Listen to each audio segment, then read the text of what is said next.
হামজা রাদিয়াল্লাহু আনহু নাম শুনেছেন? হামজা রাদিয়াল্লাহু আনহু উহুদের দিনে এমনভাবে যুদ্ধ করছিলেন যে তাকে যে হত্যা করেছে সেও বলেছে যে সে এমনভাবে যুদ্ধ করছিল যে মনে হচ্ছিল সে একজন উড়ন্ত বাজ পাখি। সামন থেকে আমি তাকে আঘাত করার কোনো সুযোগ পাই নাই, পিছন থেকে পাহাড়ের পাথরের পিছন থেকে তাকে আমি দূর থেকে একটা বর্ষা নিক্ষেপ করেছিলাম। এই বর্ষা গিয়ে তার নাভির নিচে গিয়ে লাগে, পিছন দিয়ে বের হয়ে যায়। কিন্তু এই এই অবস্থাতেও তিনি তরোয়াল নিয়ে আমার দিকে তেড়ে আসতেছিলেন আমাকে মারার জন্য, কিন্তু তিনি পেরে ওঠেন নাই, পড়ে গেছেন। তারপরে তার লাশকে চিরে ফেলা হয় এবং কলিজাটা বের করে দাঁত দিয়ে কামড়ে খাওয়ার চেষ্টা করা হয়েছে।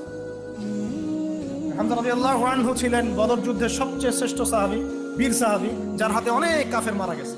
এই জন্যে উতবা, শাইবা এদের পরিবারের পক্ষ থেকে একটা আক্রোশ ছিল যে যুদ্ধে জিতি আর না জিতে হামজাকে মারতে হবে।